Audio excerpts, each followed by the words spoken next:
Honestly, I think you have to say to this point, Kyle Shanahan's done a really good job. But this is the real test this year, maybe into next year. What though, Whitey? Let's get into it. Making the 49ers a team, an organization that's all about competing and winning Super Bowls. He's gotten them to one Super Bowl since he's been here, and within a whisker of getting there last year. So, and that they still look like a Super Bowl contender. They're relevant. They matter. They play hard for him. But if he doesn't get the quarterback thing figured out, at some point you got to say, how can this offensive mastermind have a blind spot when it comes to the most important position? We're not there yet, but if this doesn't work out this year, that's going to be a fair question. Now, you know what, Whitey? You're making me go use old ammo. But the ammo is important because when I hear things and I'm like, man, that floored me, they stay with me.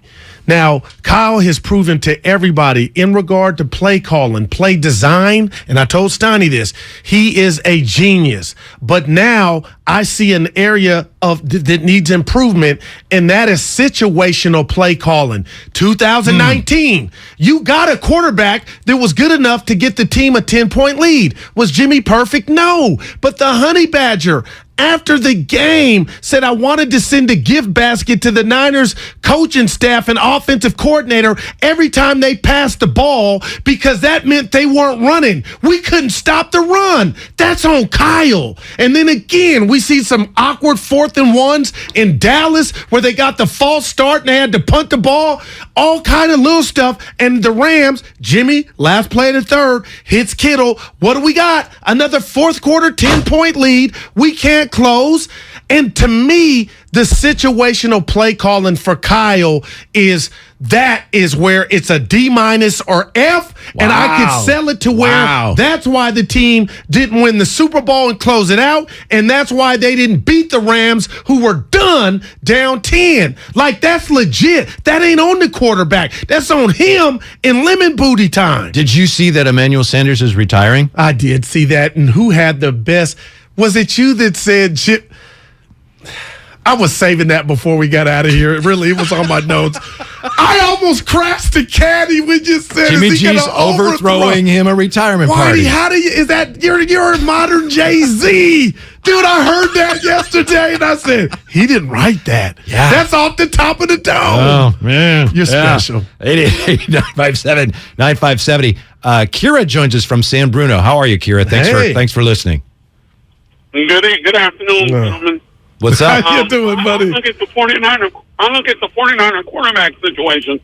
Like, they kept the best available quarterback. They just didn't want to throw Jimmy out like bathwater, and they kept the best available backup. He was going to be better than either of the two rookies that they have, so why not cut his pay and keep him? It's not about creating strife or doubting Trey.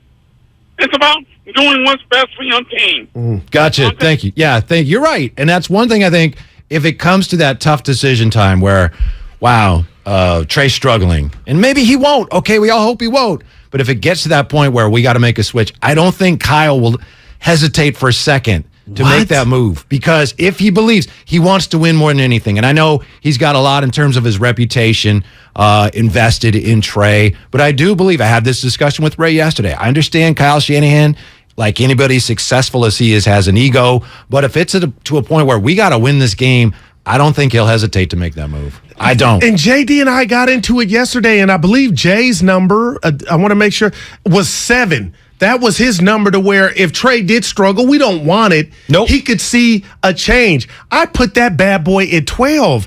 Do you understand? Bringing Jimmy back, you invited the circus.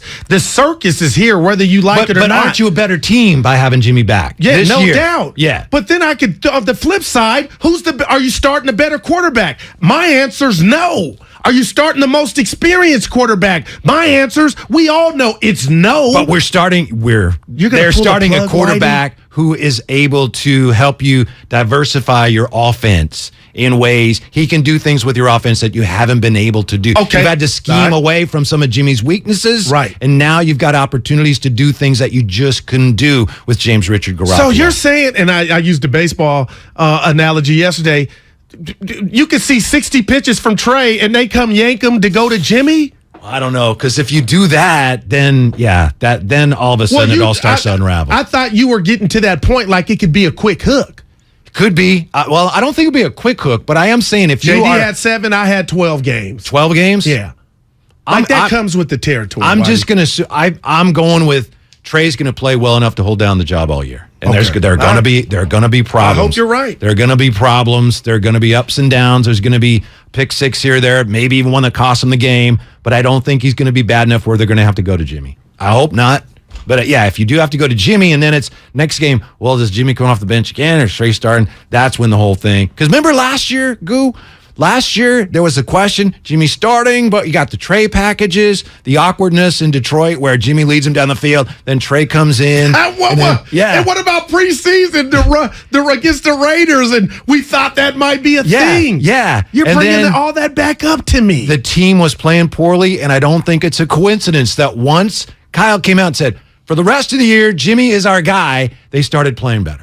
And now, at the very least, right now, you know who the starter is. Jimmy's in reserve. But if that gets muddled further, then I think you really run the risk of this whole season coming off the rails. Yeah, and I'll tell you this. When you see Kyle at the postgame presser during the Jimmy tenure, it looks like he played. And he'll never speak to the stress that it goes in putting in a game plan for Jimmy Garoppolo. And maybe behind the scenes, he was just tired of that. Yeah. But I need to know, and we need to know real quick here, Whitey, what you saw in this kid from North Dakota State who is an unknown that he would be better than Jimmy. Maybe he didn't play enough to show what his flaws are.